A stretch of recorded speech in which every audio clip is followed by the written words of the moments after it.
This is Comic Geek Speak, episode 102.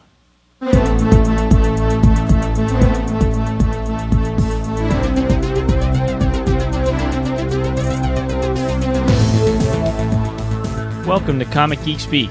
I'm Brian Deemer. I'm Matt. I'm Shane Kelly. I'm Jamie D. I'm Peter Rios. We're just gonna outwit LaFour's X-Men style. Should I call you Logan, Weapon X? No, Wolverine, snickety, snoring.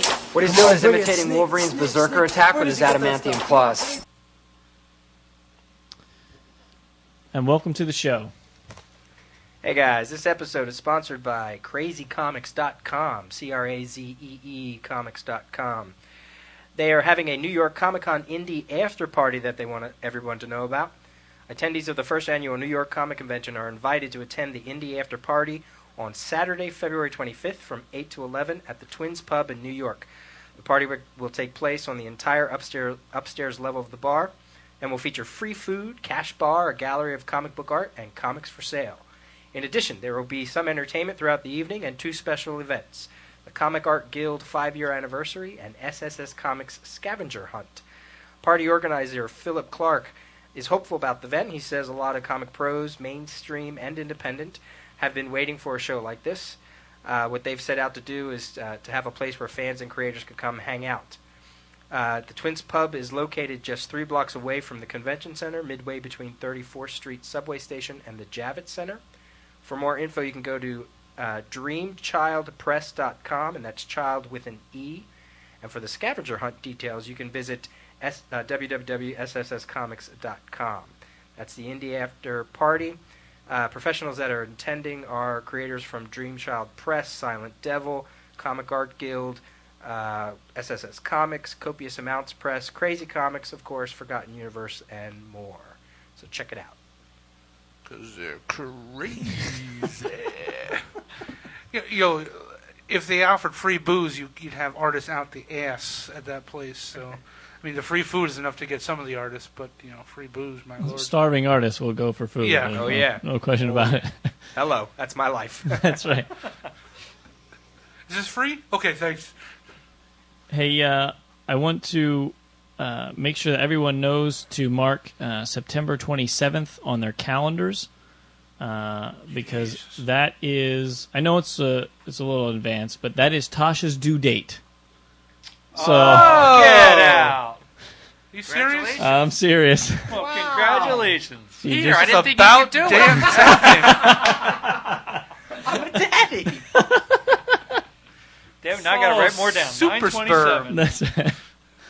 Wow, that's a maybe shock. she'll be a week early. That would be a perfect date. No, maybe she'll be like, 22 days early.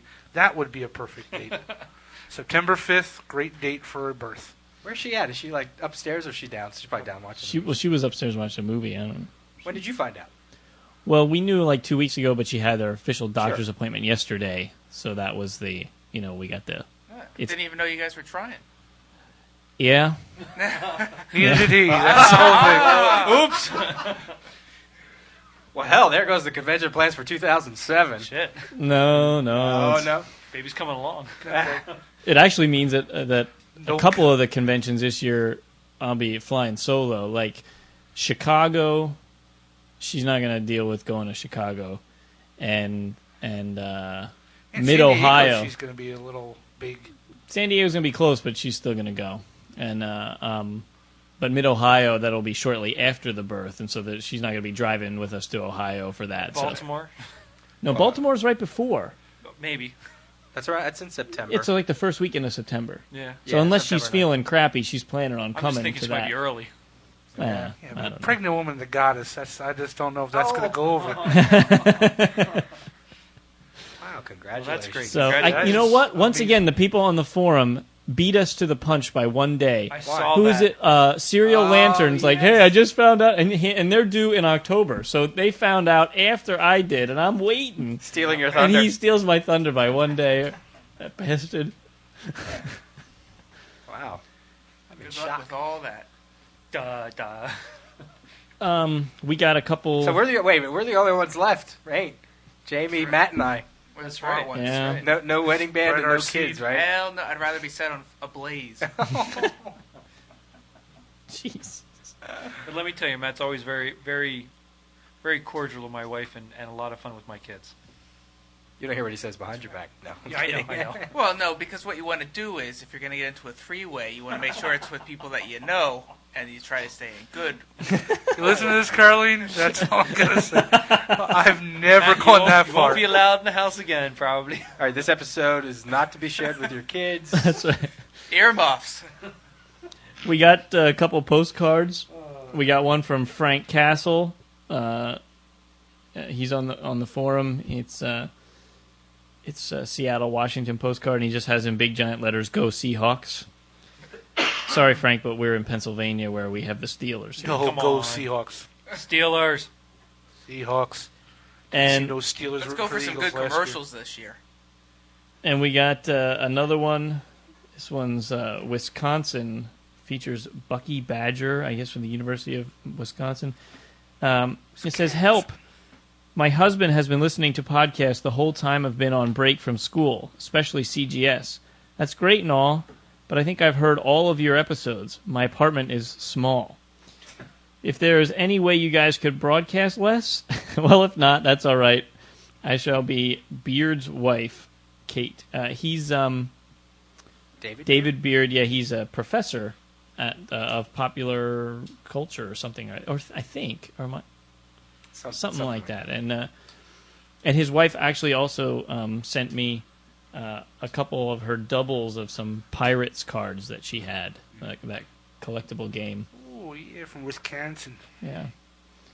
Oh, yeah, and I don't think we ever mentioned this yet, but I've actually emailed Brian about it. Brian Miller from Hi-Fi Design sent us a Happy New Year card, and there's like this little, like, what do you call...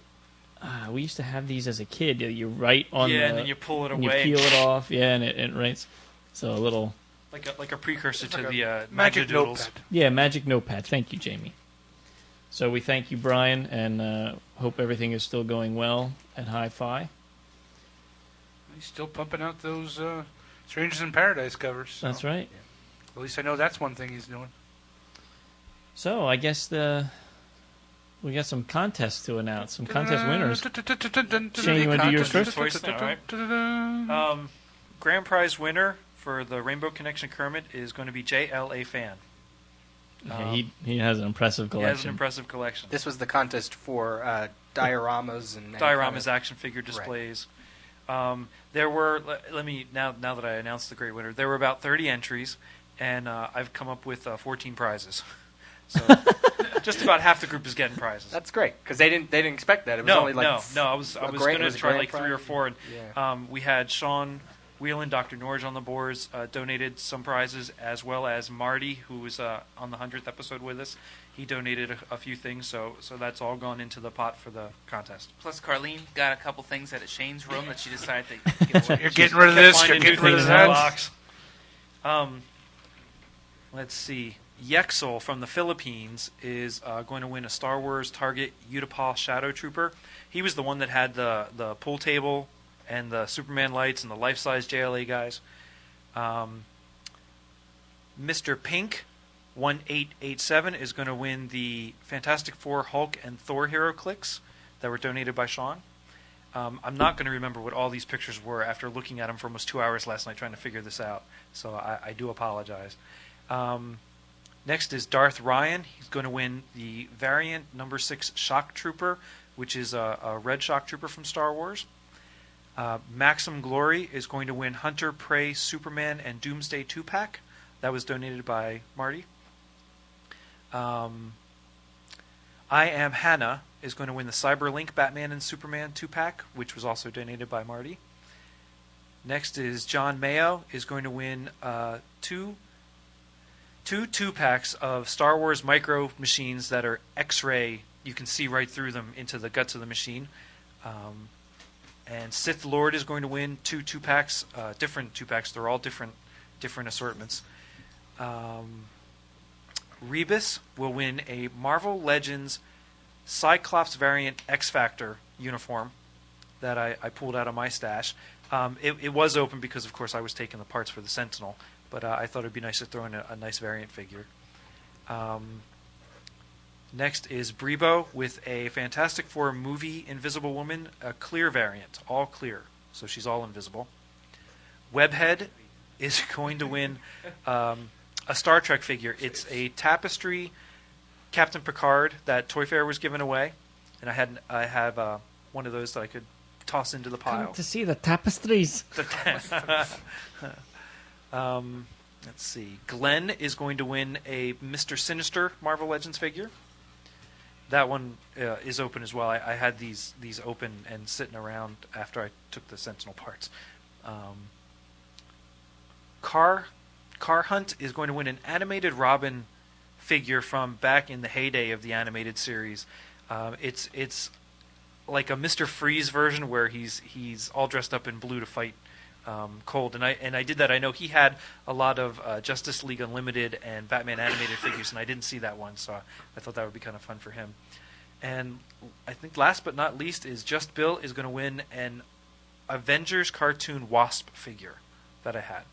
So that should be the 14. If I missed anybody, I will catch up when I listen to it. All these are going to be posted at in the toy thread, the toy contest thread.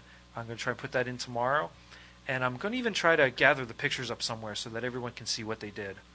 And then send private. Yeah, I guess maybe the best way would be just private message you. Yeah, well, your addresses. I was going to say you can email me at bats1990@gmail.com and send me your snail mail, and I'll start getting those out.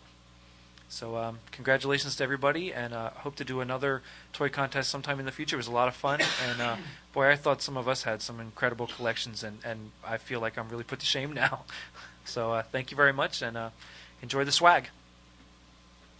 I think what was cool was that some of those listeners, that was like their first time posting on the forum, right? Or yeah, a couple of them. Early. Yeah. I thought that was neat. Yeah, brought absolutely. out a lot of listeners. And of course, there'll be that empty box with the ultra rare variant of Invisible Girl, right? I can't find it. It fell out. Crap.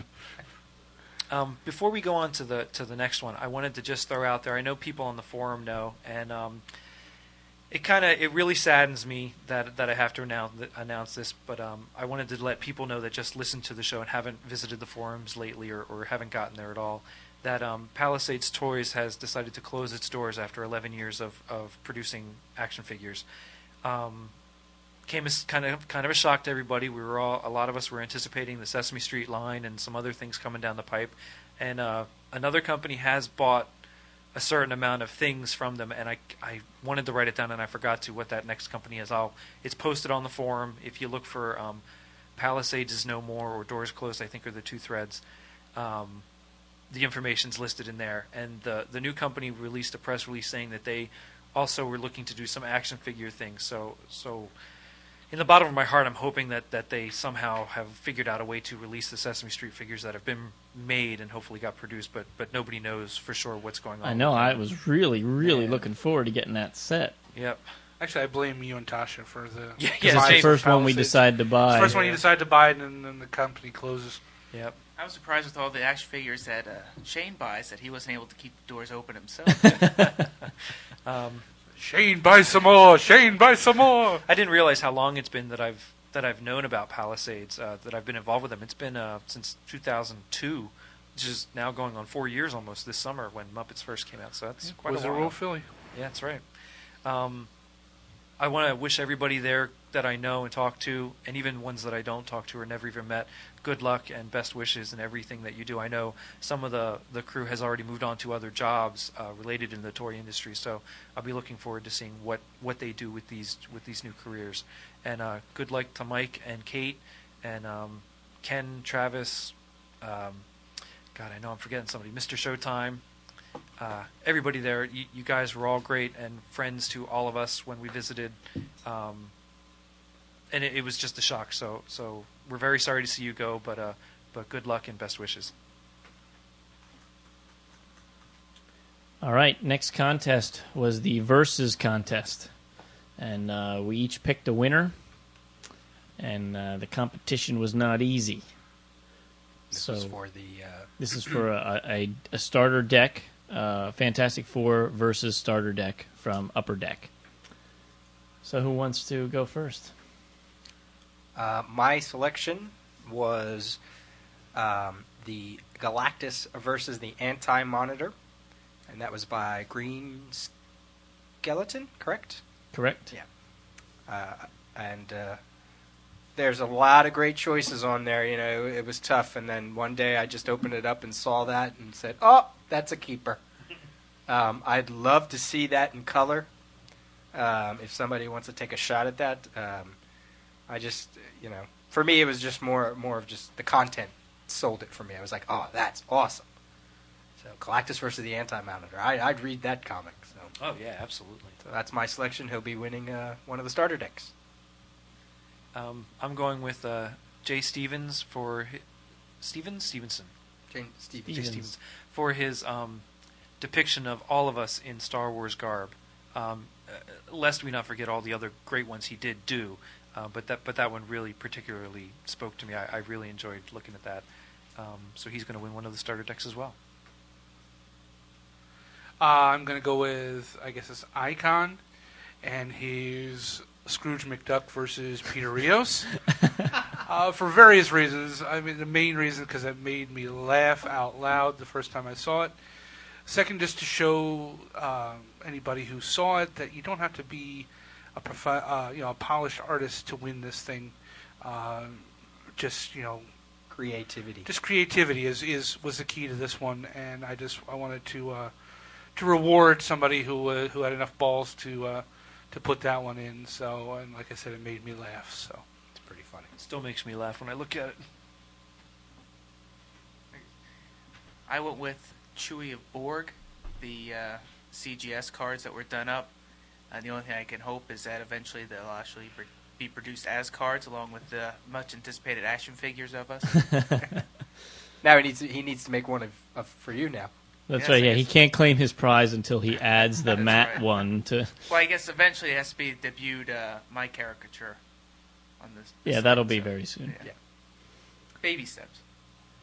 And I'm selecting Seraphin for his vertical shot, the one that features Jamie squaring off against the Juggernaut, and Dr. Doom and I are going at it, and Peter's shooting the symbols at Doc Ock.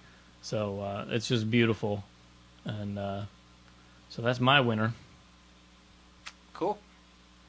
Very good. Congratulations, everyone. And thank you for participating. Peter, you want to give us a recap on the current contest? Sure, we're doing a scavenger hunt. Go to the contest page.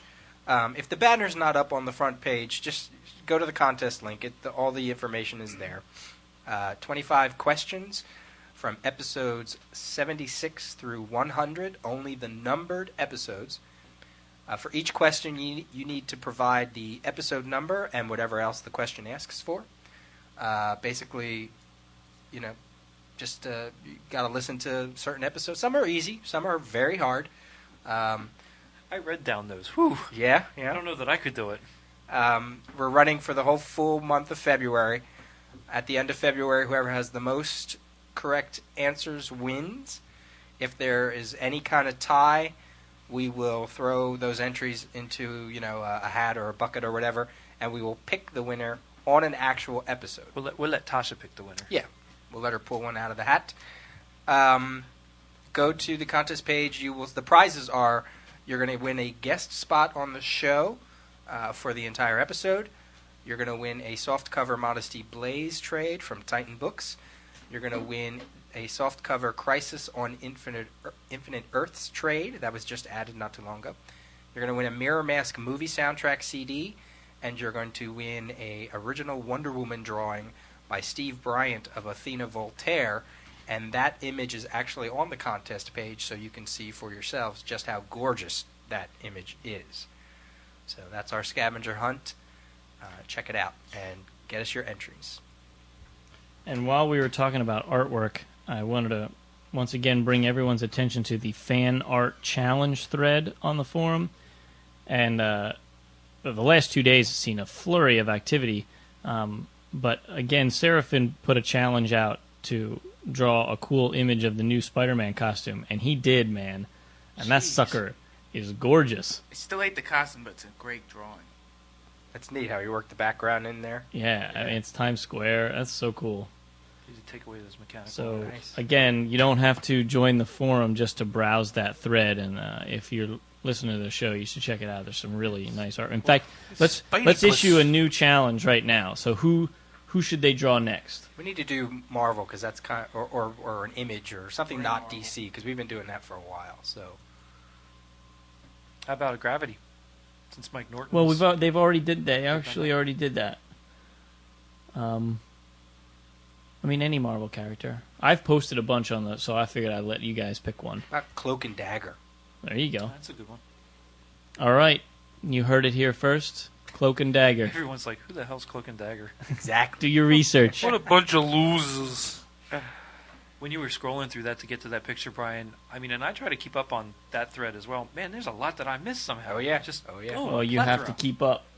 You have to keep up. Maybe just Jay Stevenger, Rick Gordon, Maxim Glory. I'm That's just glad awesome. they changed your last name because in the first one he did, it said Stump the Rios, and then I was like, that's wrong. But then he changed it correctly to the Rios. Yeah. So make sure you visit that thread. While you're at it, also check out the news link, news button, news page. That's right. This is news to me. Yep, there's some interesting stuff. We got the convention T-shirt design is up there if you haven't seen it or you don't know about it. We have a Devil's Due release about their appearance at New York Comic Con, and they actually one of the sections I thought might interest some people is that they're accepting submissions. They're not going to do portfolio reviews, but you can drop off certain submissions, which I thought was kind of cool. And it looks like Brian, you just included something. I put the picture of Wonder Woman by Steve Bryant, and That's gorgeous. yeah, it's. I mean, it's So really nice. He could definitely be drawing Wonder Woman. Yeah. If you haven't checked out Athena Voltaire, it just was released last Wednesday, so it's in stores. That's a great read. I read that last night. Did you? Yep. Good.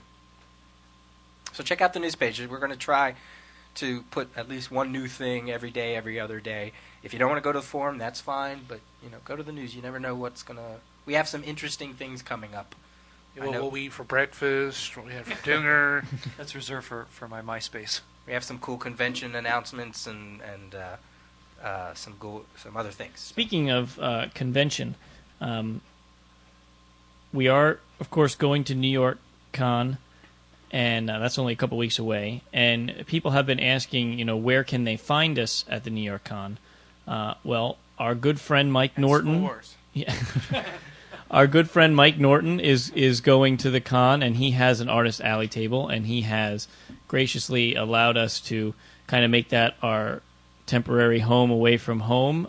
So if you're looking for us, you will probably find at least one of us milling around Mike Norton's table.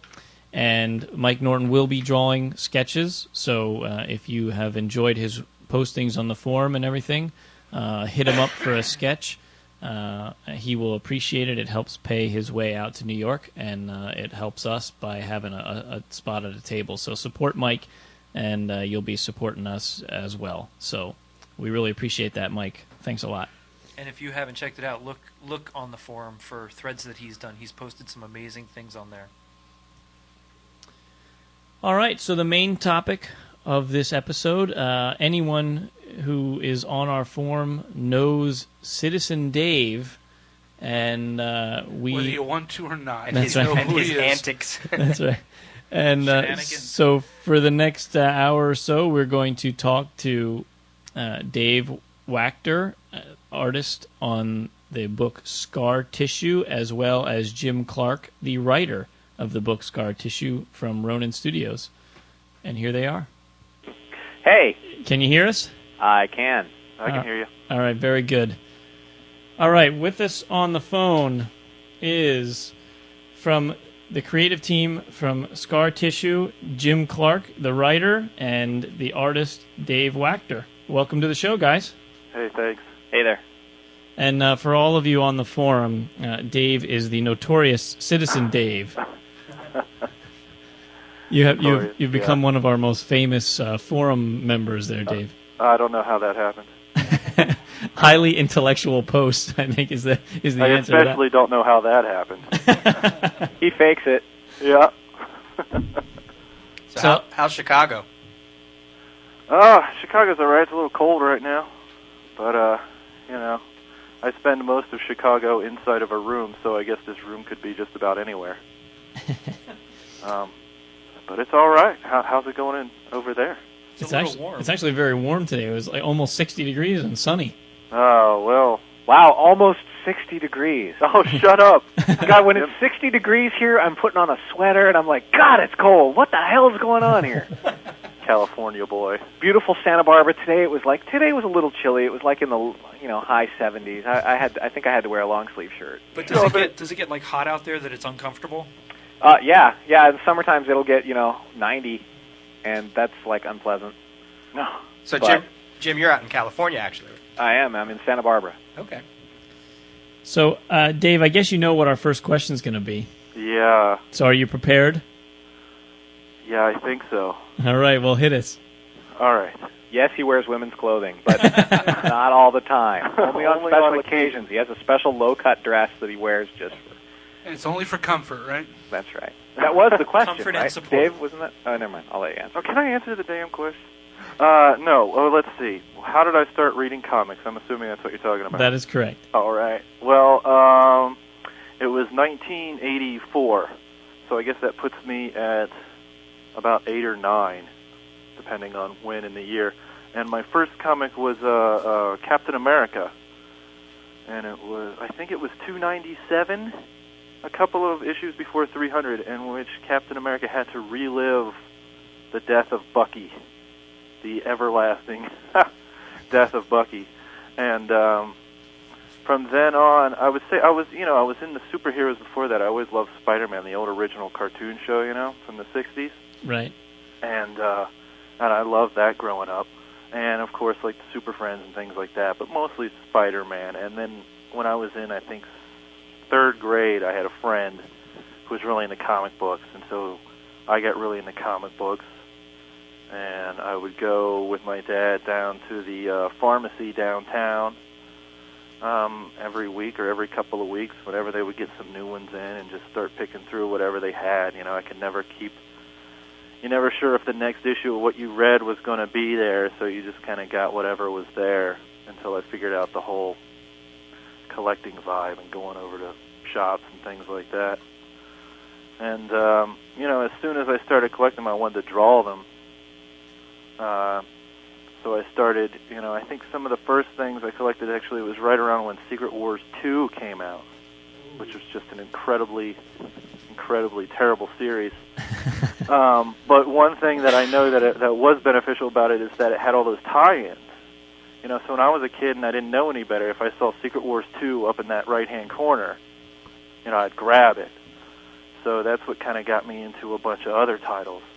That's what... So it worked. Daredevil and my first New Mutants and my first X-Men and all of those. So it actually worked on a marketing standpoint. Well, that's exactly what happened to me with Millennium. I did the same thing. I was getting into Millennium when it came out, and I got into all these other books because of the header they had on all the books. Yeah, I mean, they get you, don't they?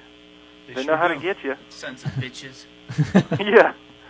But, I mean, it worked on this 9-year-old kid, and, and I wanted to... I was already into drawing a lot and everything then. So the first thing I started to do was drawing Secret Wars 3, which was just, of course it was terrible. Did the Beyonder lose the Jerry curl in Secret Wars 3? Or?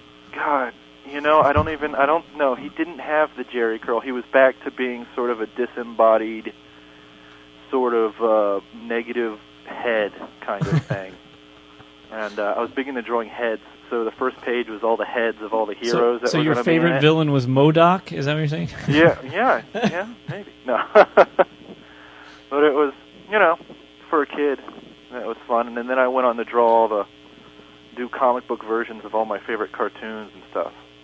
So I have like a Thundercats issue that I... Thundercats? Dude! Yeah, Thundercats. Other people are hearing this. I know. Well, as a 9, 10-year-old kid, I don't feel bad about admitting what I watched back. Oh, everybody should feel bad about reading Thundercats. Nothing wrong with Thundercats. I remember the first time that aired. Yeah, that was awesome. I mean, well, okay, all right. I'm familiar with Thundercats. I won't say I haven't watched it, but Yeah. What about you? What about you, Jim? I got into comics just when I was a little kid. It was stupid stuff that I would read, like Daffy Duck and Uncle Scrooge and stuff like that. But God, you're ripping on my thunder. well, okay, I wasn't going for the intellectual content. I was bored. So with Thundercats, I was. Oh, well, okay, that explains some things. But yeah. No, so I didn't really have a fondness for comics until actually I was in college, and was looking at a newspaper rack or something and saw a comic book. It was actually the cover for Batman 422, and it had just a picture of a somber-looking Batman holding this giant dagger. And I thought, well, what in the hell is that? Batman doesn't use a dagger, does he? Adam West with a dagger? I don't get it. So I picked the thing up and read it, and it was actually kind of an intriguing story. And I thought, wow, okay, comics actually have something to say. And so I read the next issue because the cover was really compelling, and kind of got into it, and sort of followed DC for a little bit until I saw this cover of this book that really, covers were what were catching my eye, and this book called Sandman, and never, issue number 1 of something. Okay, I'll check this thing out, and I was hooked at that point. And anything Neil Gaiman had ever done, I went back and looked at, and just was sort of hooked into the medium at that point, because I realized that comics could be more than just what I was used to, which was the Archie and Jughead and Daffy Duck stuff from when I was a kid. There was actually literature under the surface there if you knew where to look for it. There's some comics that I would pick up and put right back down because I realized that's not my genre, that's not for me. But then the dark stuff that was clearly aimed at adults, that clearly was actually, you had really intelligent writers who were trying to tell intelligent stories in kind of a silly medium in some cases, mostly superhero stories. The ones that could actually pull it off, who could have something interesting to say and tell it with very interesting art and appeal to me, that was the stuff I wanted to get into. And I'd always liked visual things like art and paintings and stuff like that, so the more artistic comics were what I kind of gravitated towards, especially things that had really captivating cover art, and like Dave McKeon's art is what drew me to Sandman, and some of Norm Brayfogel's covers are what drew me to detective comics, not because they were particularly artistic, but they were just very visually compelling. So that's kind of how I got back into it, is just sort of eye candy that had literature on the inside. All right, so let's fast forward to Scar Tissue. How did you guys hook up your thousands of miles apart, and what's the whole story with that? Jim? Yeah, I'll start. I had sought out some message board community for Brian Michael Bendis, because I had recently started getting into some of his work and found that he was a very prolific writer, and a lot of his stuff I really liked and wanted to find out more about him. So I got into his message board and realized that his fans were all insane, and that was great for me. I fit right in. And on that board, there was somebody posting about a new comic book studio that was being formed called Ronan Studios, and they were accepting submissions, and they were looking for projects. And having been reading comics and kind of looking at script formatting, I had done writing in the past. I'd done lots of prose and poetry and been published and done some little stuff, mostly short story work, and had always wanted to try a script medium. Actually, I always wanted to try screenwriting, but comic book script seemed like something I could tackle.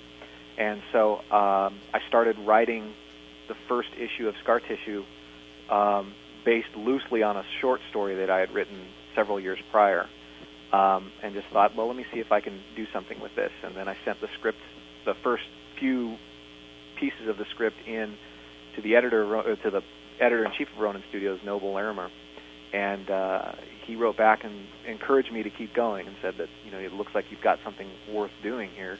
Why don't you keep going with it and see if you can write a whole script and see what you think. And so I polished off the first draft of the script and sent it back to Noble, and he hooked me up with Nathan Patton, who's the editor of the book.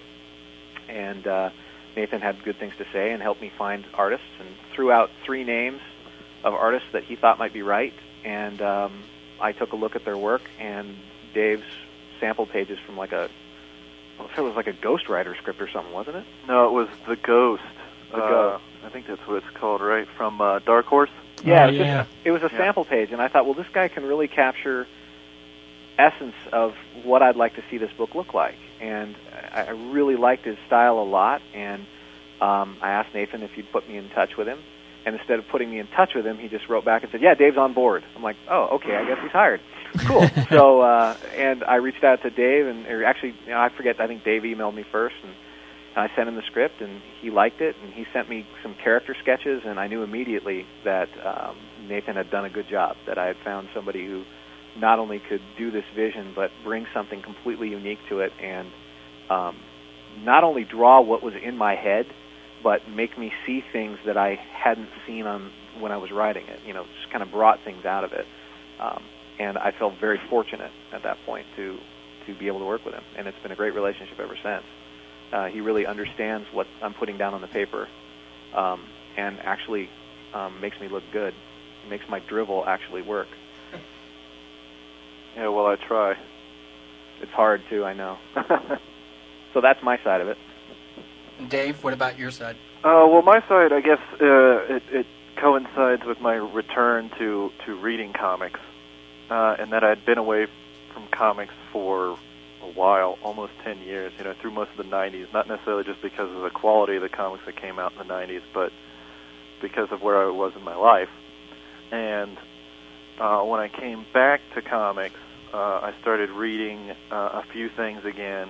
Well, actually, I picked up some Amazing Spider-Man issues that John Romita Jr., because I'd always loved his work from back in the 80s all the way back to the X-Men.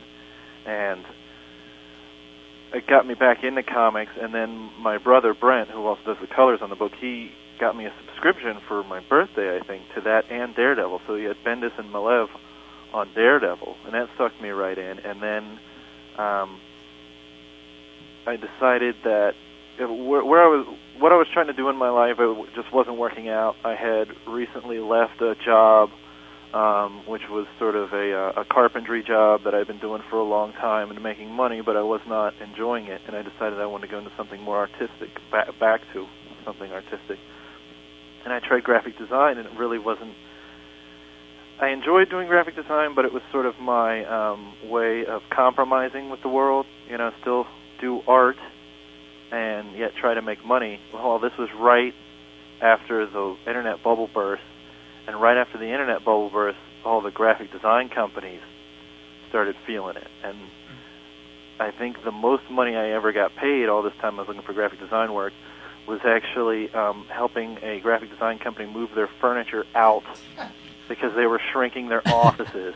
So that's where, so that really hurt. So I was unemployed for a long time, and I was like, well, I should just go into something that I loved as a kid and I did all the time, and I really want to try it out again, and that's comic book drawing.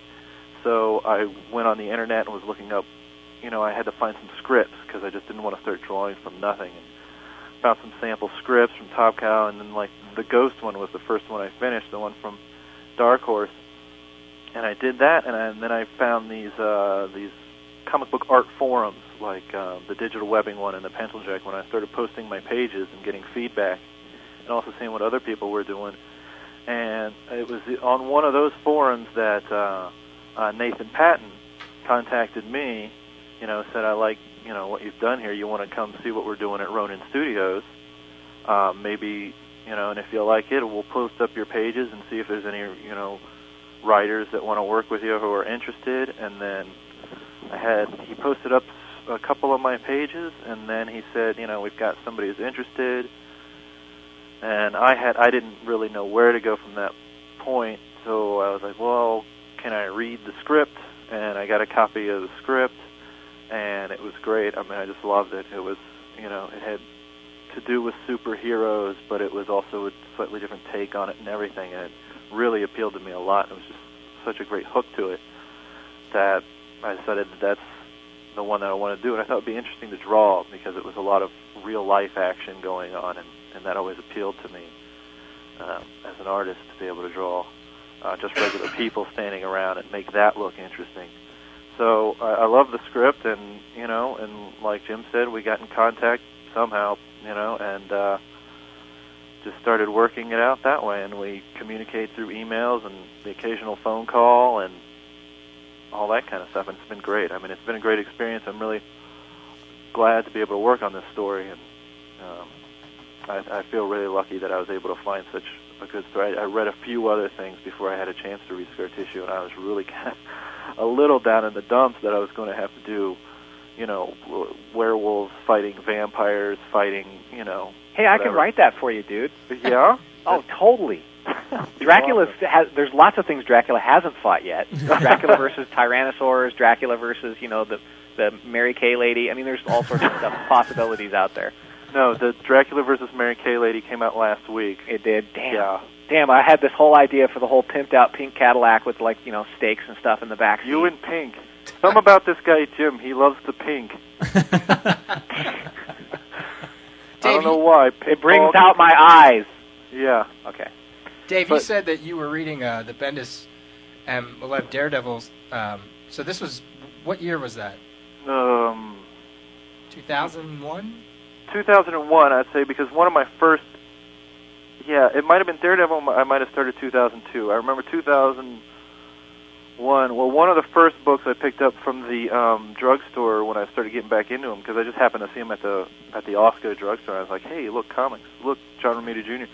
One of the first ones was the 9/11 issue. Oh, okay.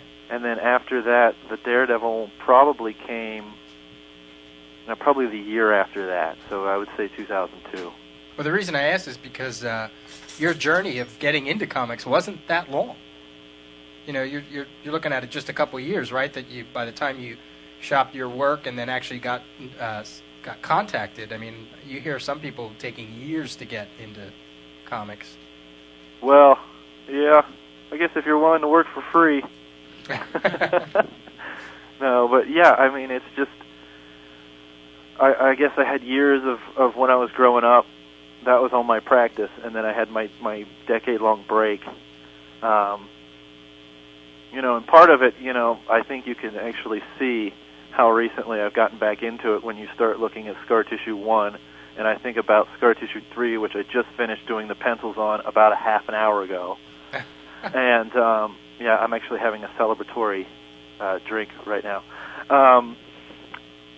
And you can kind of see there's such a difference, I think, in how comfortable I was in doing it, because the first issue came so early in me coming back to it and starting to draw it again. But yeah, it's been a fairly short period there before I got a script to work on and everything. So I'm not sad about that.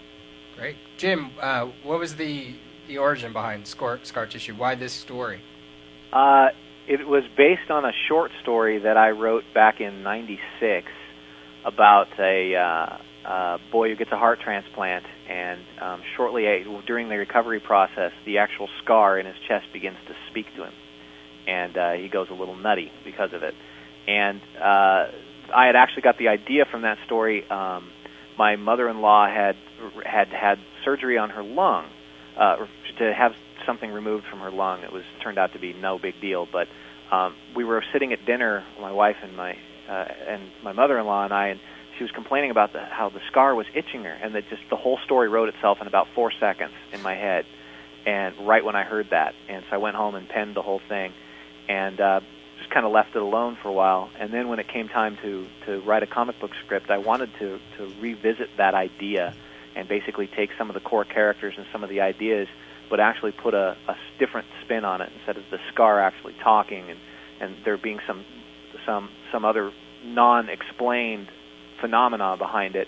That what if we went into the superhero world and there was a character with powers who died, and his organs were transplanted, or his heart was transplanted into this person, and then some of his powers went along with that, and maybe some of his psyche went along with that too. How would that impact the person who received that? And more so, what if it wasn't a superhero that this happened to? What if it was a supervillain? So in addition to gaining the powers and psyche of a supervillain, there's a moral battle that has to happen in there too. That if you have the consciousness of somebody evil and you're not an evil person, how does that conflict you, and how do you deal with that? And I thought it would be really interesting to tell a superhero story from the point of view of somebody who is not a superhero, who doesn't want to be a superhero, and it's just basically a family that's ripped apart by what happens in the superhero world, and how careless superheroes can be in what they do with the world around them, and how they treat the people that are affected by their everyday rampant actions. And I just thought it would be an interesting kind of story to tell in a format that I was just learning. I can see that. That's. So we're not going to see this guy like in tights or anything like that. I don't know. Maybe, maybe not. Maybe But let's put it this way. I promise I won't put him in tights per se. I personally, I'm not a big fan of the whole tight thing, just because even though I've got characters in tights in this book, there's something about tights that don't seem functional to me. So I try I'm in tights right now. What are you talking about?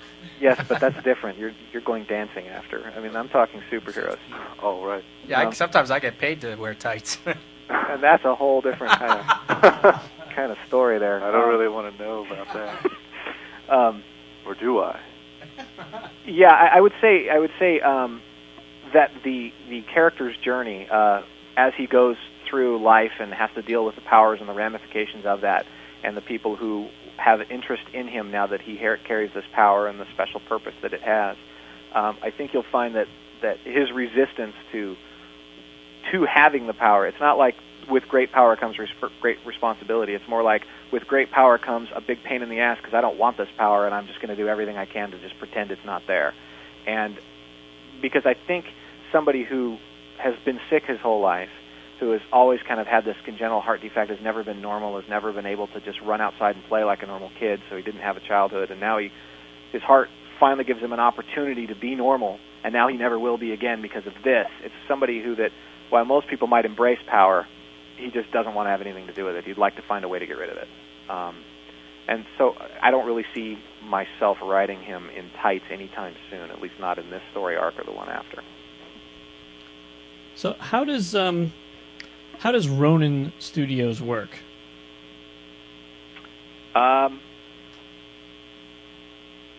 Dave, you want me to take this, or you want to take it? Yeah, I'll take it. Okay. Well, Ronan Studios is really, it's not really a formal comic book studio, brick and mortar place like others. It's really more of a cooperative, where you have groups of people who are each working on their own projects. So say a writer comes and he's got an idea, and Ronan, it's a place where you can help get together with artists and letterers and editors. It's a place to bounce ideas off of each other. It's a place where you can just get support. We're all just basically there. It's about, for most of the people there, I think it's about getting your foot in the door. And one of the ways that we believe to do that is to just start producing work, to just get comics made, and learning that process. And everybody in Ronan is, at least most of us, there's some people with experience there, but most of us are learning this together. And there's always new people coming on, and so the people who have been doing it for a year or two can then offer advice to the new guys who come in. And meanwhile, while each little artistic group, each creative group has complete control over their own project and pretty much has to, say, pay for their printing costs and things like that, we do pool resources when it comes to promotion and, advertising, going to conventions is one of the big things for us, too, in which we're all able to pull our resources together under one banner like Ronan and have our books there and available.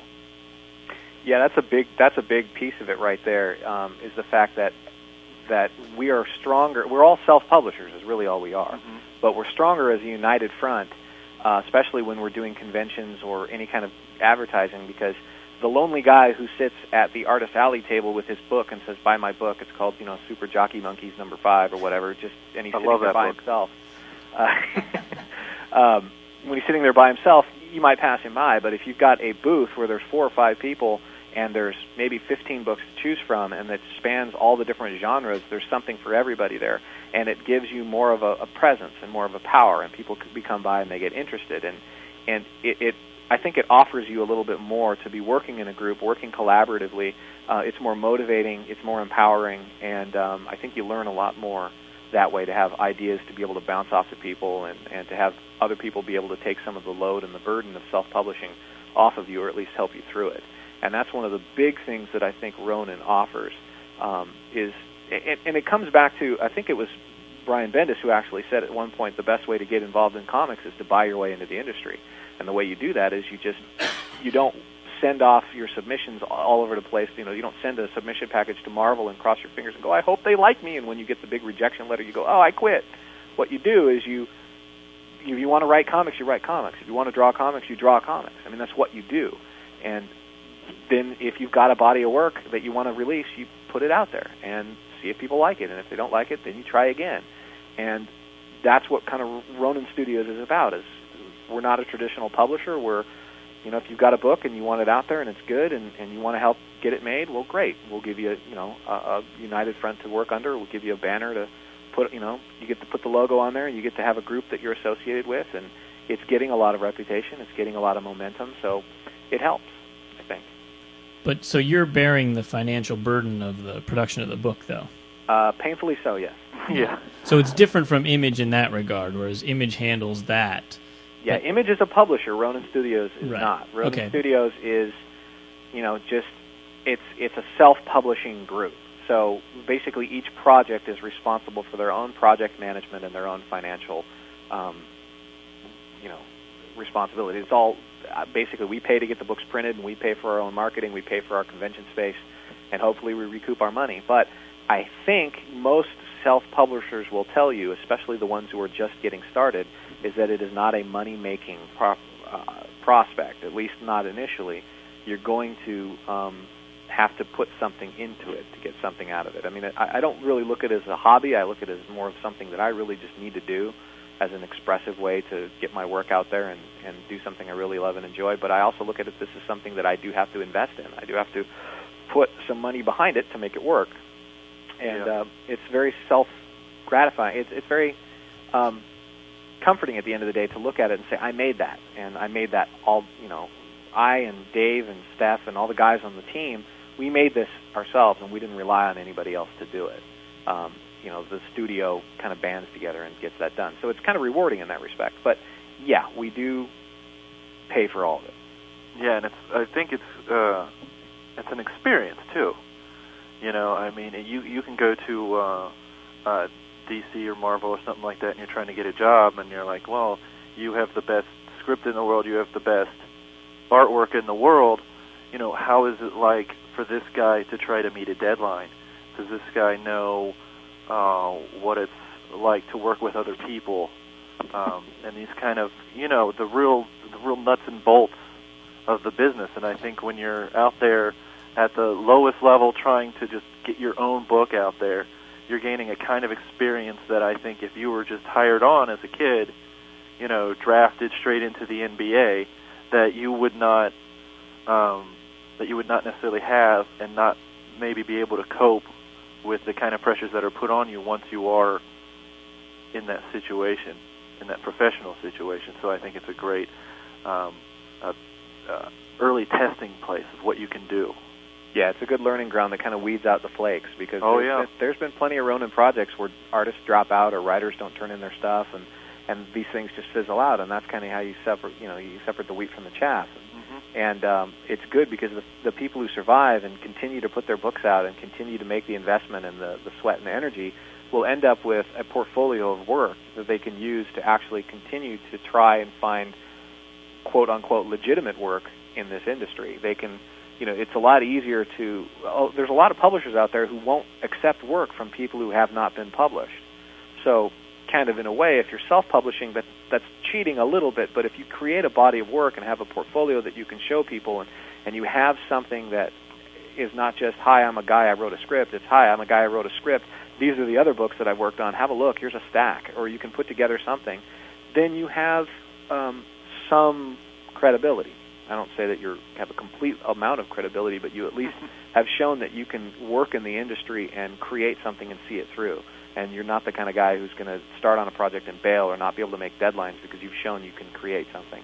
And I think that goes a long way. And I think people who want to get it started and want to get into the industry might need to pay their dues unless they're extraordinarily talented and people are climbing all over you to get you to do stuff. And that's more rare than I think common.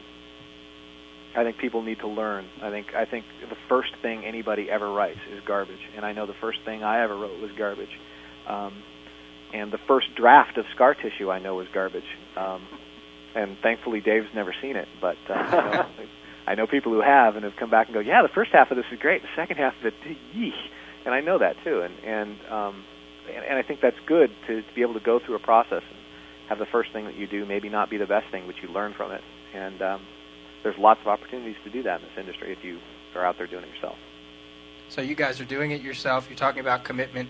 What are we looking at with Scar Tissue? Is this an ongoing miniseries? What's the time frame for these? Well, this first story arc is a 4-issue arc, and then beyond that, it's kind of for me and Dave to sit down and go, okay, do we want to keep doing it? And is it, the first story arc is going to be relatively self-contained, but there will be ongoing story to tell there. And I've got a lot more things I'd like to do with these characters and the directions that I want to go in, and lots of different genres I want to explore. I mean, this is a superhero story on the surface, but at its core, there's a lot more going on. And I think that I can take the story in a lot of different directions. I kind of know what I want to do with it. So there's lots of potential to be ongoing. So it's one of those things that Dave and I will have to sit down and I'll go, Dave, do you want to keep working on with me? Or am I just too much of a pain in the ass? Or, what exactly do we want to do? Yeah. Yes to all of which that. Question I'm answering. Yeah, exactly. Probably all of it. But so yeah, there's potential for ongoing. It all depends on if people want to continue to read it, and if we want to continue to make it. And at this point, I would say yes to both of those. But that's Dave. I'm down. You're down. Right on. So the response has been positive? Yeah, I think so. Yeah. I've yet to have anybody walk up to me and throw a copy down and go, this sucks, I want my $4 back, man. So that's always a good sign. Reviews have been relatively favorable.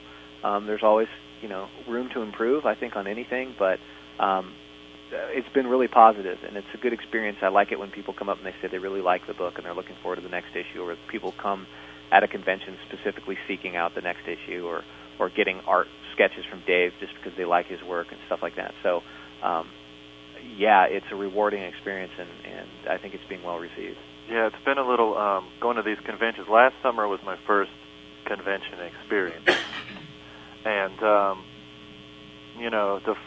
first one or two where it's the first one or two conventions I'm constantly trying to go, oh yeah, I do the art for Scar Tissue, blah blah blah. It's about blah blah blah, and that's exactly how I say it, and.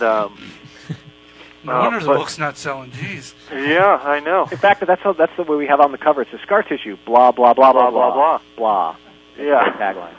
But at some point there was a point where somebody, where I told them, my name's Dave. I do the art for this book called Scar Tissue, and they go, oh yeah, I've seen Scar Tissue, and that right there was just a moment for me where there's somebody else who's actually seen this. It's just not me working in my little hovel putting out these pages, and there is somebody out there who's seen it and who recognizes it when I say it by name, and that to me was just a complete thrill. And then the fact that anyone would want any of my sketches at these conventions is always amazing. But it's a new, it's still a new experience for me, but I'm enjoying every bit of it. Yeah, I'd have to echo that. I mean, the first time somebody actually, I said I read a book called Scar Tissue, and they knew what it was. Yeah, that was trippy. Especially since it was an industry person who actually knew what it was, and didn't actually say, and I hated it at the end of their sentence. They, it was well received. So yeah, that's a good feeling. I have to agree. That's cool, guys. This is Jamie. Hey, Jamie. Hey, what's up, dude? Nothing much. Has it been a tough sell? As a book, I mean, because I know I've walked by your stand at shows, and I look at Scar Tissue, and from the covers, it looks like a horror book. And to me, that's not a genre that I really care about. But having looked through the book now, and I got a chance to read the second issue. I got here a little bit early. I liked what I read. I'm looking forward to the next one. But has it been a tough sell the way the covers are? This is Jim. I don't think the covers are actually a tough sell. I think the covers have drawn a lot of people in because they look at it and they go, what is this? The covers are in my opinion, pretty interesting. But I think the hardest sell is there's a lot of people who are turned off by the superhero genre, I'm finding. There's a lot of people who are seeking out the other genres. There's a big audience for horror, there's a big audience for action adventure, and it seems to me there's almost a prejudice against superhero books. So I think, honestly, the hardest sell has been the fact that this is about a superhero, blah, and then at that point everything else is Charlie Brown's parents, wah, wah, wah, wah, wah, and to try to get past the superhero thing, say there's more to this book than that, has actually been my challenge. And putting guys in tights on the cover is something I've actually been very opposed to doing. Because even though this is a superhero story, it's not really about the superheroes. It's more about people and the kind of horrific situation that's happening. It's kind of a cross-genre book. So personally, I like the covers. They're all the covers for the color book. Each one is an homage to something else. And, yeah, the first one's supposed to be an homage to Superman. Man of Steel #1. I actually have that down in my notes. I went, that has to be a Man of Steel #1 homage. Yeah. Yes. Mm-hmm. Cool. And then Dave, has anybody actually looked at the cover for #2 and known what it is that you're doing with that one? There has been one person, and they weren't interested in the book at all. They just saw the poster at the convention, and they go, "Hey, I know that painting," but they weren't interested in comic books. Yeah, see, they're like, "I'm just here with somebody." Yeah. So, but yeah, the second one, for those who are wondering, it's based on a Gustav Klimt painting called Judith 1. He's one of my more favorite. I'm fine partial artists. to Judith 4 myself, but Oh yeah. Well, yeah. that's a good one too. I like Judith 2, Electric Boogaloo. That one's my favorite, I think. Yeah. Well, yeah, it was okay. The first two, the second one was actually the best. The third one was all right, except for the Ewoks. Oh. Actually, Dave, that leads me into what are your influences artistically? I was looking at your work and trying to see if I could, come up with some comparisons or go, let me see where he's coming from. But why don't you fill us in? Well, as far as comic book artists, I think one of my it probably all goes back to a lot of the stuff I looked at in the 80s, like Art Adams. Oh, okay. Was he? I mean, when I first saw his stuff, I was really blown away. It was like nothing else I had seen, and I think he started it for a lot of. I think a lot of people were that way because I think a lot of the art that people say is Jim Lee ripoffs and things like that. I think that all goes back to Art Adams. I think he's sort of the originator of a certain style. That I totally agree. I think there's something called an image style, but really it lends itself to Art Adams. Yeah, it all goes back. The root is Art Adams. Right. John Romita Jr. has always been one of my favorites ever since those first X-Men ones that I started picking up. Barry Windsor Smith, ever since that one X-Men issue, with Wolverine and the Power Pack Girl, and he fights. That's a gorgeous issue. Yeah. Yeah. Power Pack never looked so good. Yeah, I love. Yeah, that's what got me into that, and guys like John Buscema. I mean, he was always, he's one of those classics. And Sal Buscema too. Things like that. And then I've got fine art references and things like that. I was talking about Klimt, and I like Rene Magritte and some of the other surrealists, some impressionist stuff and realist stuff. Like I was just looking at a lot of Edward Hopper stuff. I was actually seeing if I could do the cover to issue 3, maybe based on an Edward Hopper. It didn't really work out that way, but so things like that. And now, the artists I'm looking at now are going to be like Pia Guerra on Why the Last Man, Tony Moore. His stuff on The Walking Dead was just incredible, and that was one of the first books after Spider-Man and Daredevil when I started first getting back into stuff. I think it was when I was trying to do some grayscaling, first practicing grayscaling, and Jim was like, "Well, check out how the grayscales are done in The Walking Dead," and then I instantly fell in love with Tony Moore's work, and then like Eric Powell and his Goon work, and Alex Maleev and his Daredevil work. And just recently, Ben Templesmith has been I've been really turned on to his stuff. When I was reading Fell, and then I just read Hatter M, and I just think his stuff's pretty incredible. Very original, has sort of a European style to it that I like a lot. So, but you know, and just you know, like anything can influence me. I'm in the pacing and in the way I try to crop my shots. I think a lot of that comes from film and television. I think it would be impossible that it didn't.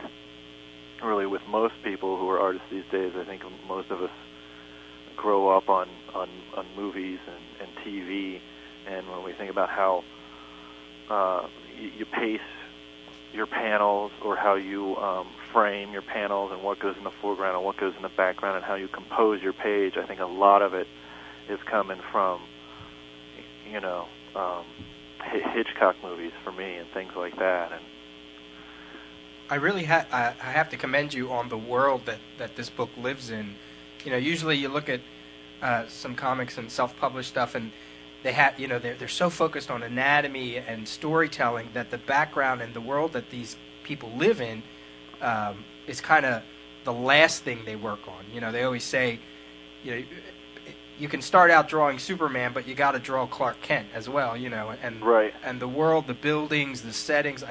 I was like, look at this, you know, you can tell you actually took time to learn that stuff, or just make sure that it's a part of the book and important to the book.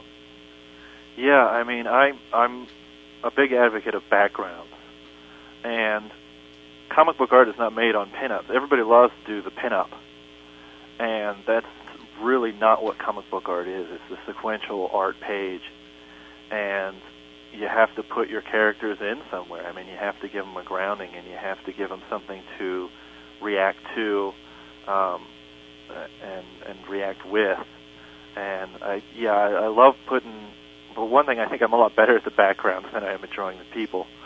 I'm going to write a whole background issue where there's nothing but just like city and, you know, buildings talking to each other. That's awesome. Cool. I would go for that in a minute because, you know, I have a lot of experience drawing stuff. More like, you know, my art background more is about the things that are in the background of the page.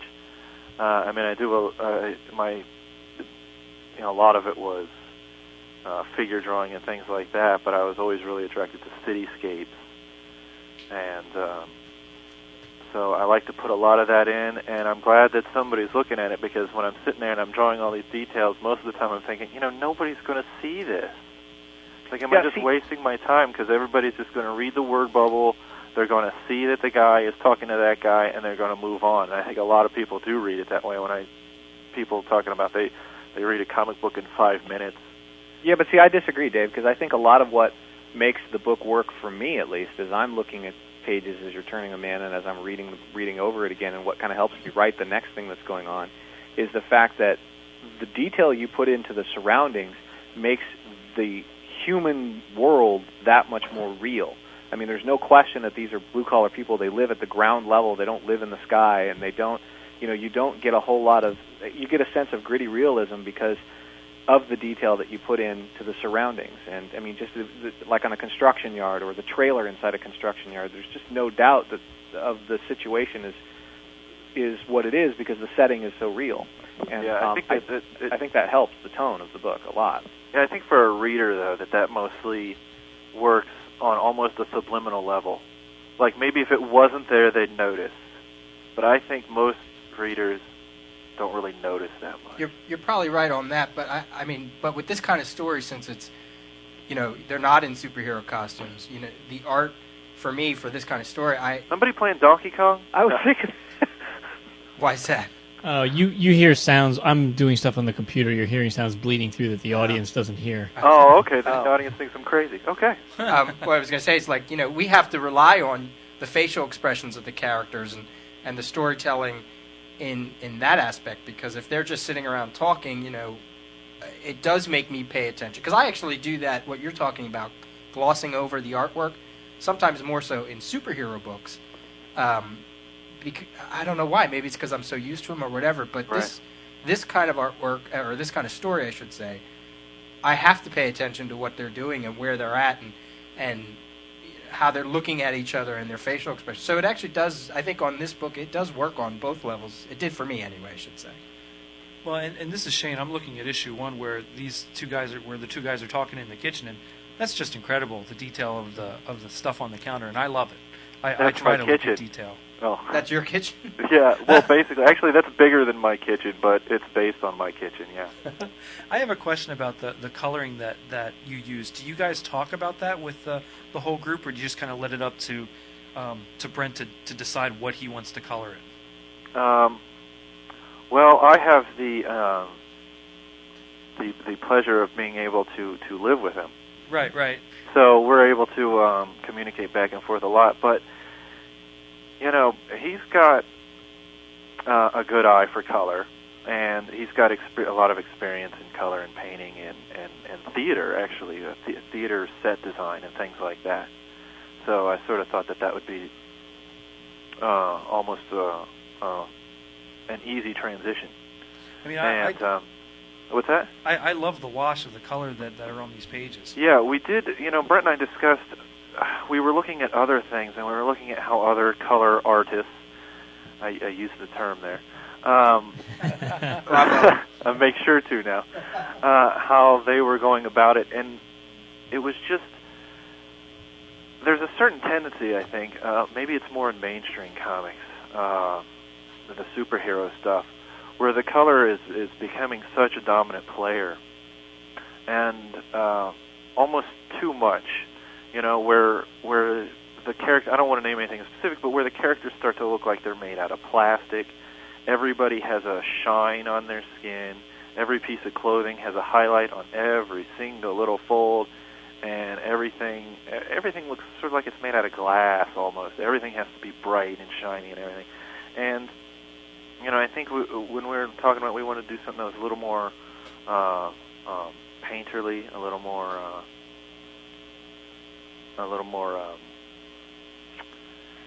something that was a little more to the roots of the way coloring was done. Mm-hmm.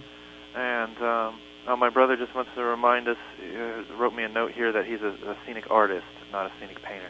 I got to get all these terms right, color artist, scenic artist. And so, we talk about it as sort of the way the feel is going to be, and then he takes it, and then, of course we do revisions, and I try to say, this is that color, this is, their hair is supposed to be this color, that superhero's costume is this color, and get them to look at those things, but a lot of it, I think a lot of the style that comes out of it is just what Brent decided to do, and that it worked. And it looks gorgeous. Ever since, especially this show, I've paid attention to all the color artists, especially now more than ever. Right. But I fell in love with something similar when Pasquale Ferry used it on The Flash for a while. And Scott Collins? Scott Collins, jeez, names are wrong. When Scott Collins used it on The Flash, and at first I didn't know that I liked it, but I really grew to like it, and I miss it, and it's refreshing to see it. It seems like the same kind of wash on this, and it's refreshing to see it again. Yeah. Well, our technique is different, too, for scar tissue, mainly due to the fact that we release 2 versions of every book.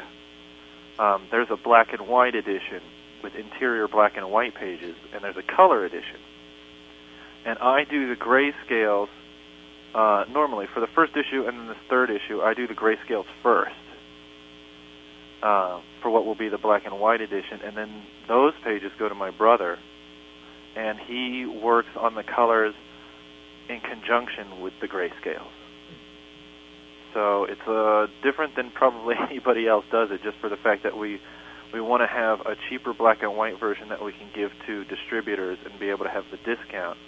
Meanwhile, we have the color version, which is a lot more expensive to produce, but we really want it to be a color book. I mean, we feel that it's best. Jim was like the first one. He was like, I really want this to be a book in color. And in order to do that, we have the 2 editions. And so it makes the technique a little different, and maybe I think that changes the style as well, but I think we've come up with something that's working. It looks gorgeous. Oh, well. Great. So what are your convention plans coming up? You guys going to New York? No. No? Okay. But is Ronan going to New York? I think so. I think somebody's going. Isn't somebody going? I don't know that they're going to have any booth presence there. I think the next convention we're hitting is Wizard World LA. LA is the next one for us, yeah. Right, okay. And then I am going to try and go to Space, which is the Small Press and Alternative Comics Expo. And that's a one-day show in May in Columbus, Ohio. Okay. Which is supposed to be a lot of fun. I might end up going to Philly. I went to Wizard World Philly last year, and it was a great show. My brother and I went. And I'd like to go to that one again. What about Wizard World Chicago, Dave? Oh, yeah. Yeah. Wizard World Chicago, I'll be here. Ronan, that's actually Ronan's probably biggest show. I mean, we had, 6 tables in Artist Alley. I thought it was 10. I thought it was, was it? I think you guys took over Artist Alley at that point. We took a large section of Artist Alley. And we just saw a bunch of red banners go for a long way. There was like 6 or 7 main tables, and then there was a couple other people who had like satellite tables. So Wizard World Chicago is definitely going to be a big one for us. And San Diego. San Diego Comic-Con, yep. Yeah. We'll have a booth there as well. Yeah, we're going to have a booth, not Artist Alley. We're going to have a booth at Wizard World LA, too, not Artist Alley. That's right. Gotta love the booth. Makes us look legitimate. It does. Yeah. It makes us look like we know what we're doing. So it's all a lie, but hey, it looks good. Yeah. Ronan had about 3 Artist Alley tables at Baltimore, I think. Mm-hmm. Yeah, I think so. That's great. So anybody who's going to Wizard World LA or will be going to Wizard World Chicago, and we'll definitely be going to Wizard World Philly. So we look And forward San to Diego. and San Diego, yeah, of course. Yep. Are all you guys going to San Diego? No, it's probably Shane just is about not. 3 of us, I think. Oh. Well, Matt's you're Oh, you Matt? go, right? Matt's going, yeah. Yeah, so we're looking at Yeah, four but he'll hide. of us. He'll hide in the shadows so nobody will know he's there. That's right. Shane may be going. We're gonna get him there BA style with some milk. Well, it's an insane convention, I tell you. Yeah, it's absolutely worth it. If I can't make it this year, there's going to have to be like lots of people holding me back from going next year, I think. Right. 'Cause I can't stand hearing about it again for a 3rd year if I don't go. That's when none of the rest of us are going to go next year. Yeah. I'll You go know by what? All the myself. none of the stuff happens at the convention. It's always the good stuff happens after the show is over. That's good to know. Right. Yeah, we'll tell you which hotels to go to after the show so that you'll get to meet all your favorite creators and stuff. Cool. Kidding. We're relying on Well, you, like Dave. drunk off their ass. Oh, yeah, exactly. the legend of shirt pants. Well, anyway. Sorry. I don't think we're allowed to talk about that. No, I don't think so. Do you guys have any last minute things you want to quick shout out? I'd actually just like to do a shout out to the whole Ronan Studios crew. Yep. For doing an excellent job just keeping the studio alive and doing what we do. There are so many projects in the works right now and so many books that have come out that are actually very good and a lot of good quality. We do a lot of anthologies, so there's I've worked with a lot of different people in the organization, and it's just amazing how we can all continue to be doing what we're doing without going insane and broke and all that stuff. But incredible group to work with, and I'm really glad to be a part of it. Mm-hmm. Yeah, I'd also like to say the same thing about Ronan Studios. I mean, it's just a great bunch of people who are really, they love comics, and everybody there desperately wants to just make comics and has really got the drive and the passion for it. I'd also like to give a little shout-out to another podcast, a local Chicago one here, a brand new one called Around Comics. Check it out at aroundcomics.com. It's Chris Niesman, Man-Eating Tarp. Absolutely. From the boards, from the CGS boards, as well as Tom Caters and Matt S. and Brian Salazar. Started this thing up, and I will probably be a panelist on it this week, and we'll have some interesting discussion there. We're looking forward to the next CGS Chicago clip. Oh, yeah? Yeah. Great Lakes CGS. We haven't been to, we haven't had one of those in a little bit, so I guess one's coming up. I know I was sort of shying away from it recently because I was trying to get this book done. So everybody was like, come on, Dave. Got to go celebrate now. I gotta get this thing. No, I still have inking and grayscaling to do and a cover, but it all has to be done within the next week, so to get to the printers in time. And but I just also want to thank you guys. I mean, I love Comic Geek Speak, and I think you guys have just done an amazing job, and the forum and everything is just top notch. So I just want to thank you guys for giving us this opportunity to do this interview and everything. Yeah, thanks a lot. It's really appreciated. Yeah. Dave, we look forward to annoying you some more on the forum. Oh, yeah, I love it, man. I love it. Bring it on. You guys have inspired me. Now I'm going to have to sign on to the forum and spread my obnoxiousness everywhere. See, Worlds are colliding. Dave thought he had a safe haven from me, but nope, not now. It's supposed to be my little place. George isn't happy. Independent George is going to meet boyfriend George. Oh, well, for anyone who wants more information about scar tissue, they can go to www.scartissue-comic.com. There are a few sample pages out there. And Dave posts some images every once in a while on the forum. And so do your part and pick up a copy. You can order it right from the website. We'll send you some signed copies out there. We'll deface them and devalue them for you. And Excellent. Yep. Very good. Well, thanks so much, guys. Thank you. Hey, thanks, guys. Have a great weekend. Take You care. too. See you. See you. Bye-bye. Bye. That's great. I know they have a lot of fans on the forum, and it was great that we were able to finally get them on. Well, it also gives a very good overview of how to independently produce a book. Mm-hmm. I mean, hopefully it'll open. I never want to ever think I'm dissuading people from doing it, but it seems like a lot of work, a lot more than I ever thought. Yeah, let me tell you. A lot of commitment. Let me tell you. And I didn't draw it or write it. I just tried to facilitate things, and it's a pain in the ass. And I thought my question was legitimate because I have looked at this book. I have seen them at shows. I look at this book and it doesn't look like, what's the inside. I know you can't judge a book by its cover, but still, when you're going through a show and you have only a certain amount of time to look at a book, it just, I just never thought what I read in it would be between those covers. Well, when I read it last night, and I started reading the first issue, I went, "This is about superheroes," because I had absolutely no idea. Yeah, same here. That's I saw Scar Tissue.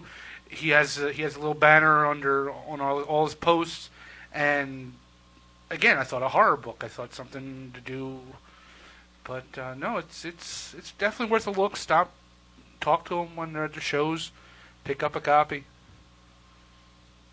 And now you will dance. That's right. Now's the time on Sprockets when we dance. Touch my monkey. Touch it. I was going to say the monkey. Fast enough. Gotta be faster. Come on. All right. Stump the Rios, sent in by Michael Bice. Marvel. What is Awesome Andy's favorite team? New York Yankees. The New York Mets. Oh. I haven't read She-Hulk, but I thought I remember seeing him wear like a New York thing. Well, the problem with Yankees and Mets, the NY is very similar. Which one? They both suck. Okay. Oh. Go Red Sox. Oh, come on. DC. In the 80s, DC published a special anti-drug issue of the New Teen Titans. Due to copyright conflicts, however, Robin never appears, but is replaced by another character. Do you know? Is that the question? Well, he says, wait for him to scream the answer right now, which is what? Protector. Okay. Which company co-sponsored the issue with DC, and which other company had licensed Robin so that he was replaced with the Protector? It was Keebler did the drug issues, and with Nancy Reagan, and I think it's Nabisco. That's correct. Jesus Christ! Come on. I knew related. it was Keebler. Even I knew that one. I have doubles of all those issues. There's 3 of them that came out. 3 drug issues came out. And they even put Starfire, you know how she has those like metal bands just covering her boobs? They gave her like a full-plated chest thing because it was too Right. tantalizing. Yeah. Yeah, because you got to worry about those elves doing the drugs. That's the whole thing, Those Keebler elves, you gotta watch out for them. All right. Question number 3, independent. According to what she tells Rusty Brown in Chris Ware's book of the same name, what does Supergirl always do to those she trusts? Bangs them. Right in the gutter, Matt. Flashes them. They used to reprint those in the city paper weekly in Philly, but I can't remember. Kisses them. I don't know. Appears naked. Okay, Ooh. that makes sense. Oh. So you owe 50 cents to 50 the cents. jar. Thanks for playing, Mike. But you didn't stump the Rios, All right. as Sean Connery would say. So people should trust Yes. she's naked. You didn't stump the Rios, you laddie. Do your Chicago way. Yeah, I can't do it now. They pull a knife, you pull a gun. They put one of yours in the hospital, you put one of theirs in the morgue. That's the Chicago way, and that's how we get Capone. Thank you, worst Sean Connery ever. I'll take S words for one. S-word, that's swords. The rapists. That's therapists. You got something cooking over there? I'm working on it. Yeah. I have a voicemail. Hey guys, this is Jeff Clark calling. My pick for the comics event of 2005 isn't going to be a surprise to anybody. Between the cracks of Infinite Crisis, unknown to everybody, including each other, Grant Morrison's Seven Soldiers of Victory have been keeping every great idea in the DC universe from being harvested by a horror fairy tale future world. When civilization reaches its peak, says the evil Sheeta Queen, there comes a time of harvest. After the ripening comes the inevitable decay. Shining Knight, the Manhattan Guardians, Zatanna, Clarion, and Mr. Miracle, the Bullets and Frankenstein fight against such an idea of inevitable decay, as Morrison proves that every comics creation, no matter how ridiculous or forgotten, is never so lost that they cannot be made to matter to readers again. The Seven Soldiers are guided by 7 unknown men who access our heroes through a dimensional lock filled with giant typewriter keys and empty narration boxes. They patch and sew, making sure the fabric of your universe is kept in good repair, like a cosmic version of DC's editorial staff. A rogue member wants to be the new architect of the universe, a more reasonable place, where the Silver Age comic goodness will be banished as too weird and zany. My world has no place for smart-ass kids, he says. Morrison is making sure all of us smart-ass kids get the messy, crazy, funhouse DC universe we deserve. The only reason Earth 2 can come crashing into the world of our Superman and Batman after the reductive crisis on Infinite Earth is because Morrison, culminating his work in Animal Man and the JLA, has helped build a place where it can breathe free. Next to an Arthurian knight on a magic horse, an army of plucky street kids, a witch boy and his cat, Zor, Jack Kirby's Fourth World, a woman dressed like a bullet, and Frankenstein's monster, anything goes. Especially now that, in the upcoming 52, Morrison himself has become one of the architects of the new DC universe. This is Jeff Clock, GEOFFKLOCK.com. Thank you. Cool. That's actually in response to the Year in Comics Review 2005. I wanted his thoughts on whatever he wanted to talk about, so he sent that over. Yeah, like That he was didn't too know what he mellow. was going to talk about. That was too mellow. Too mellow. Yeah, he was too slow. Too slow. Come on. It's because he was actually reading, probably, Yeah, off oh, the yeah. email that he sent me. He's learning to breathe. Still not a Morrison fan. Oh, I haven't started reading Seven Soldiers yet. I'm very, very excited to. I'm just trying to find time. So this episode was sponsored by crazycomics.com, CRAZEE comics.com. Make sure you go to the Indie After Party at New York Comic Con, Saturday, February 25th at the Twins Pub, 421 9th Avenue between 33rd and 34th Streets, New York, New York, from 8 to 11. And you can go to Dream Child Press, child, CHILDE, press.com, or www.ssscomics.com for information on the scavenger hunt. Check it out. Because they're crazy. Thank you, Peter.